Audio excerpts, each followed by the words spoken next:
Over the past 5 years, the Pittsburgh Steelers have had one of the best offenses in the entire NFL. On first and second downs, a handoff to Le'Veon Bell almost always gained 4 yards. It was like clockwork, and the team did such a good job balancing its weapons each and every week. This season though, the threat of Le'Veon Bell isn't there. Due to a holdout, the Steelers were forced to rely on a third rounder out of the 2017 NFL Draft.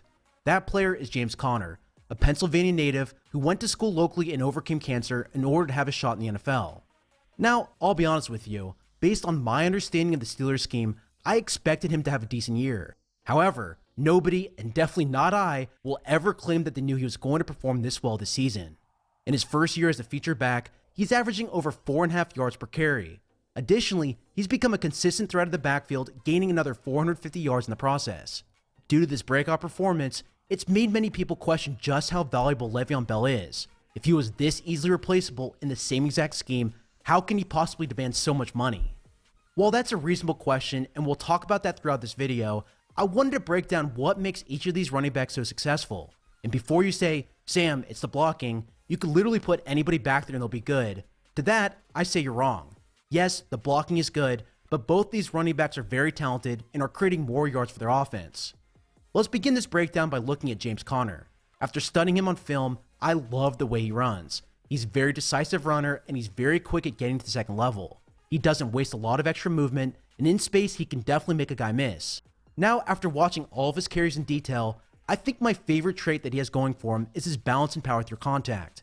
He uses his powerful lower body to break arm tackles, and he aggressively fights to gain extra yards on the field. In the opening week of this season, Conner ran the ball 31 times against the Cleveland Browns. In this game, he gained 135 yards and he scored 2 touchdowns, including this one in the third quarter. On this play, the Steelers ran power out of I formation. The fullback kicked out the end man on the line of scrimmage, while the right guard pulled through the opening gap. Conner read these blocks quickly, and then he accelerated through this hole. One of the Browns defenders dove at him to try to take him down, but Conner was too quick. He used his balance to stay on his feet, then he used his burst to break outside in order to score a 22-yard touchdown. Looking at Conner holistically, counters and powers are easily his best 2 plays. He's decisive with his reads, and he creates more yards for his offense on these carries. As you can see on the screen, the top 3 plays the Steelers run are gap, inside zone, and counter. For this video, I went through and tracked each of his 173 carries through his first 11 weeks in order to create this analysis. As we discussed in my Todd Gurley video before Thanksgiving, I used my film study to quantify his offensive line contribution from what he creates on his own. As you can see, the Steelers' offensive line is creating roughly 2.8 yards per carry, while Conner is giving them an additional 1.8 yards. This is very impressive, and it highlights that Conner is having a good season.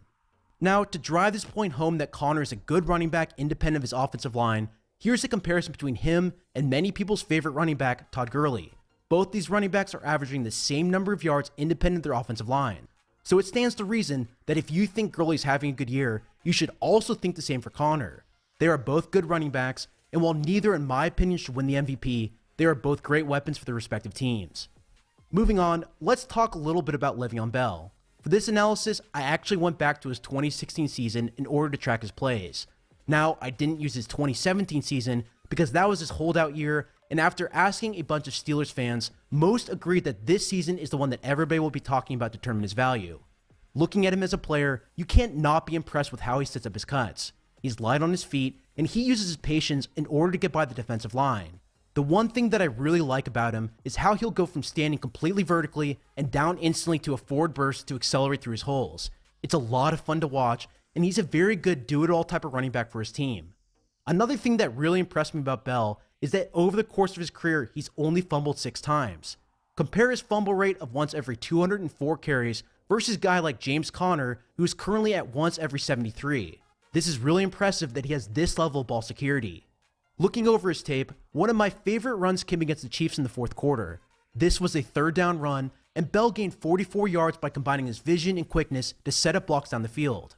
On this play, the Steelers ran CG power to the left. They pulled their center and left guard to lead block, and Bell hit the hole quickly using tight footwork to get by. Once he broke into the secondary, he planted off his left foot and juked the safety out of his shoes. This allowed him to get down the field. Meanwhile, the center Marquise Pouncey pulled around the entire formation, got in front of Bell, and he made an awesome block down the field. This helped secure a bigger gain, but Bell's quickness and vision allowed him to create the angles that helped him on this run. Similar to James Conner, I went through and tracked over 150 carries from Bell's 2016 season. Here are the results of my film study. As you can see, Bell and Connor's blocking is very similar overall. I had the Steelers' offensive line at 2.7 yards per carry during the 2016 season, while I had Bell creating 2.2 yards on his own. Gap and counter are easily two of his best plays, so wherever he goes next, those should definitely be a focal point for him in his future offense. With over 320 carries hand-tracked for this analysis, I wanted to see how the play calling varied with these two running backs in the backfield. As you can see, not a ton has changed schematically. Their play calling and scheme is largely the same. However, how they run these plays is what differs for these two running backs. Connor runs out of shotgun 52% of the time, while Bell was only in this formation 37% of his carries. Back in 2016, Bell ran out of single back 34% of the time, whereas Connor is only getting about 20% of his snaps in this formation. The difference in these formation changes can largely be attributed to two different factors. The first is the obvious trend of NFL offenses moving to shotgun-based plays. This has been a trend over the entire NFL over the past few years, and I think it's going to keep happening. The second factor is that these two players have two different offensive coordinators. While this may seem like a huge difference, and you're probably wondering how their play calling is so similar, the Steelers' current offensive coordinator is Randy Fichtner. He's been with the team since 2007, and he's obviously adapted a large portion of his playbook to what Todd Haley did before. Additionally, he also has the same offensive line coach, Mike Munchak, so it's not that surprising. The question, though, that you might be asking is if he's the new offensive coordinator, why not change it to something else? The answer to this question is very simple. They literally have the same starting offensive lineman as they did 2 years ago, and when they create 2.8 yards per carry, there is no reason to change it. Why change something that's not broken? So with that out of the way, here's a comparison between these two running backs and how many yards per carry each creates on his own. Based on my tracking of over 320 carries, Bell is averaging almost half of a yard more per carry than Connor. Over the course of a 300 carry season, that adds up to roughly 150 yards more on the ground. Now logically, and from everything we've seen from Bell over the past 5 years, we can agree that he's one of the best running backs in the league. But as I said before, I'm not going to say that Connor is bad or anything like that. It's just clear that Bell is the better running back, at least as of right now. Before finishing up the run section, here's one last comparison I wanted to show you, and it has to do with broken tackles in each of the running styles. On the screen, I graphed broken tackles on the y-axis and compared that to total attempts to graphically show you how these two players compare. As you can see, both Connor and Bell are above average when it comes to broken tackles per attempt.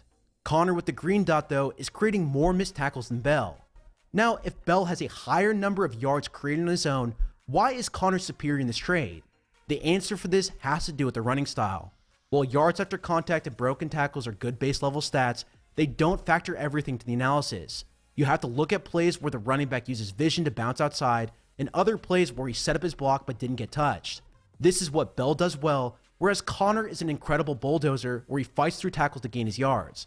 Just two different running styles, but both these players are really good at what they do regardless. Moving on from the run game, both these players are good receivers at the backfield. Connor gets a higher percent of his passes near the line of scrimmage, and he uses his power to break tackles in open space. He's especially deadly on screens and checkdowns, where he can set up a defender and break their tackle. Bell, on the other hand, is a better overall receiver. He's a really talented route runner, and he was trusted to run slants and fade routes in their offense, and simply is a better overall weapon for his team. For whoever signs Bell in free agency, I can guarantee you that his receiving abilities will be a major reason why they sign him. If I was his future coach, I would get him involved in every facet and load him up to make sure I utilize his talents for my offense. Speaking of free agency, the last thing that I feel we should talk about is their contracts. Bell held out this year after getting a $15 million franchise tag, and he's probably going to get a similar amount on an annual basis next year. Meanwhile, Connor is a second year on a third-round contract where he's only getting $800,000 a season. Obviously, that's the benefit of the rookie wage scale, but Connor is already proving he's one of the best value per dollar players in the league. He's not matching what Le'Veon produces, but he's certainly making his presence known. To wrap this up, we could debate all year round if spending 8 or 9% of your cap space on the running back position is a good idea. Personally, I'm still in the camp that you need to build your trenches first and foremost. Having an offensive line like the Steelers, or even better the Los Angeles Rams, has such a huge impact on every front. But if your team is desperate for a player of his talent, it doesn't surprise me that he's going to get paid that much. He's an extremely gifted player that consistently creates yards on his own, and with his route running to boot, signing Bell is definitely enticing if you're trying to win games. Well, that's all I have for you in this one. For the rest of the season, MyBookie is my official sponsor. If you want a 50% sign-up bonus for up to $1,000, you can use the promo code Samuel50. I'll continue doing breakdowns like this one all season long, and on Saturday mornings, I'll also be giving betting advice as well. You are more than welcome to join in, bet against me, or bet on one of the many other sports and games they offer. Thank you so much for all of your support and for watching my videos. If you want to keep this channel going, you can support me on my Patreon account, or you can find me on Twitter at SamuelRGold.